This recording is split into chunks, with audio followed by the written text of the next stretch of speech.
ମହାରାଜ ସଂକୃତିଙ୍କ ପୁତ୍ର ମହାରାଜ ରନ୍ତିଦେବ ବଡ଼ ଅତିଥି ସେବୀ ଥିଲେ।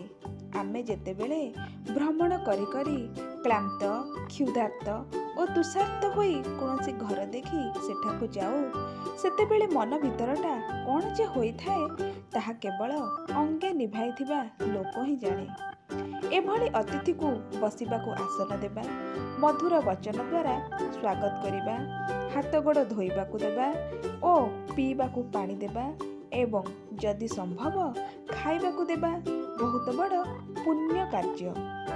ଯିଏ ନିଜ ଘରକୁ ଆସିଥିବା ଅତିଥିକୁ ଗାଳି ଦିଏ ଏବଂ ନିରାଶ କରି ଫେରାଇ ଦିଏ, ତାହାର ସମସ୍ତ ପୁଣ୍ୟ ନଷ୍ଟ ହୁଏ। ମହାରାଜ ରନ୍ତିଦେବ ଏତେ ବଡ଼ ଅତିଥି ସେବୀ ଥିଲେ ଯେ ଅତିଥିର ଇଚ୍ଛା ଜାଣିବା ମାତ୍ରେ ତାହାର ଇଚ୍ଛିତ ପଦାର୍ଥ ତାକୁ ଦେଇ ଦେଉଥିଲେ। ତାଙ୍କ ନିକଟକୁ ପ୍ରତିଦିନ ହଜାର ହଜାର ଅତିଥି ଆସୁଥିଲେ। ଏଭଳି ବାଣ୍ଟି ବାଣ୍ଟି ତାଙ୍କର ସମସ୍ତ ଧନ ସମାପ୍ତ ହୋଇଗଲା। ସେ କାଙ୍ଗାଳ ହୋଇଗଲେ। ମହାରାଜ ନିର୍ଧନ ହୋଇଯିବାରୁ ରାଜମହଲ ଛାଡ଼ିଦେଲେ। ସ୍ତ୍ରୀ ଓ ପୁତ୍ରକୁ ସାଙ୍ଗରେ ନେଇ ସେ ଜଙ୍ଗଲରେ ଭ୍ରମଣ କରିବାକୁ ଲାଗିଲେ। କ୍ଷତ୍ରିୟ ପାଇଁ ଭିକ୍ଷା ମାଗିବା ମନା, ତେଣୁ ବଣର ଫଳ, ମୂଳ, କନ୍ଦ ପ୍ରଭୃତି ଦ୍ୱାରା ନିଜର ତଥା ସ୍ତ୍ରୀ ପୁତ୍ରଙ୍କର ଭୋକ ମେଣ୍ଟାଉଥିଲେ। ଯାଚି କରି କେହି କିଛି ଦେଲେ ସେ ତାହାକୁ ଗ୍ରହଣ କରୁଥିଲେ। ଥରେ ରନ୍ତିଦେବ ବୁଲୁ ବୁଲୁ ଏପରି ଏକ ଜଙ୍ଗଲରେ ପହଞ୍ଚିଲେ ଯେ ସେଠାରେ ଫଳ, ମୂଳ, କନ୍ଦ ତ ଦୂରର କଥା, ପତ୍ର ମଧ୍ୟ ନଥିଲା। ସେ ଜଙ୍ଗଲରେ ଜଳର ଚିହ୍ନବର୍ଣ୍ଣ ବି ନଥିଲା। ଭୋକରେ ରାଣୀ ଓ ରାଜକୁମାର ଛଟପଟ ହେଉଥାନ୍ତି। ଶୋଷରେ ତଣ୍ଟି ଶୁଖି ଯାଉଥାଏ। ଦୀର୍ଘ 48 ଦିନ ପର୍ଯ୍ୟନ୍ତ ସେମାନଙ୍କୁ ମୁନ୍ଦାଏ ଜଳ ମଧ୍ୟ ମିଳିଲା ନାହିଁ। 49ତମ ଦିନ ବେଳକୁ ମହାରାଜ ରନ୍ତିଦେବ ସେହି ଜଙ୍ଗଲର ସୀମା ପାର କରି ବାହାରେ ପହଞ୍ଚିଲେ। ନିକଟସ୍ଥ କୌଣସି ବସ୍ତିରୁ ଜଣେ ଲୋକ ତାଙ୍କୁ ଅତି ଆଦରରେ ଘିଅ ମିଶା କ୍ଷୀରି, ହାଲୁଆ ଏବଂ ଶୀତଳ ଜଳ ଆଣି ଦେଲା। ରନ୍ତିଦେବ ତାହାକୁ ନେଇ ବଡ଼ ଶାନ୍ତିରେ ଭଗବାନଙ୍କୁ ଭୋଗ ଲଗାଇଲେ।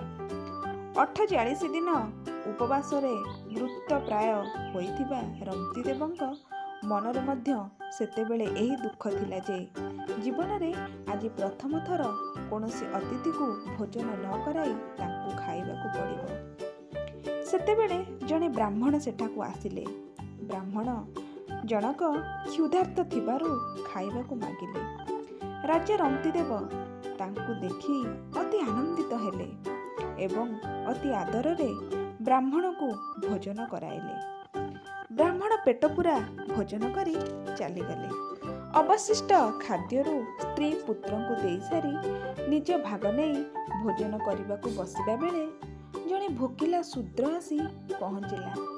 ରାଜା ତାକୁ ମଧ୍ୟ ଖାଇବାକୁ ଦେଲେ। ଶୂଦ୍ର ଯିବା ପରେ ପରେ ପୁଣି ଜଣେ ଅତିଥି ପହଞ୍ଚିଗଲେ। ତାଙ୍କ ସାଙ୍ଗରେ କେତୋଟି କୁକୁର ମଧ୍ୟ ଥିଲେ। ଅତିଥି ଓ କୁକୁର ସମସ୍ତେ ଭୋକିଲା ଥିଲେ।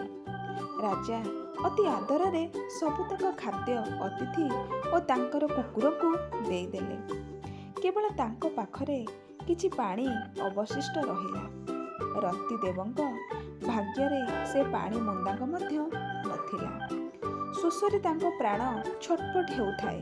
ମାତ୍ର ସେ ପାଣି ପିଇବାକୁ ଉଦ୍ୟତ ହେବା ମାତ୍ରେ ଦୂରରୁ ଜଣେ ଚଣ୍ଡାଳ ଡାକି ଡାକି ଆସି ପହଞ୍ଚି କହିଲା, ମୁଁ ଜଣେ ଚଣ୍ଡାଳ, ଶୋଷରେ ମୋ ପ୍ରାଣ ଛାଡ଼ି ଯାଉଛି, ମୋତେ ଦୟାକରି ଦିଚଣା ପାଣି ଦିଅନ୍ତୁ।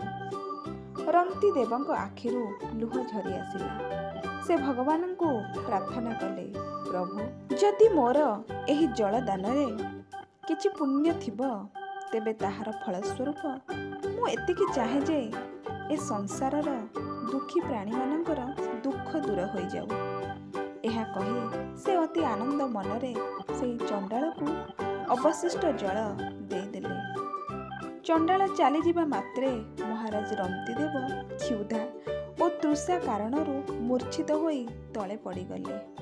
କିନ୍ତୁ ତତ୍କ୍ଷଣାତ୍ ସେଠାରେ ବ୍ରହ୍ମା, ବିଷ୍ଣୁ, ମହେଶ୍ୱର ଓ ଧର୍ମରାଜ ଆବିର୍ଭୂତ ହେଲେ। ଏହି ଦେବତାମାନେ ହିଁ ବ୍ରାହ୍ମଣ, ଶୂଦ୍ର କୁକୁର ମେଳରେ ଥିବା ଅତିଥି ଓ ଚଣ୍ଡାଳ ହୋଇ ରମ୍ତି ଦେବଙ୍କ ନିକଟକୁ ଆସିଥିଲେ। ମହାରାଜ ରମ୍ତି ଦେବ ଅତିଥି ସେବା ରୂପକ ଧର୍ମ ପ୍ରଭାବରୁ ହିଁ ଭଗବାନଙ୍କର ଦର୍ଶନ ଲାଭ କଲେ।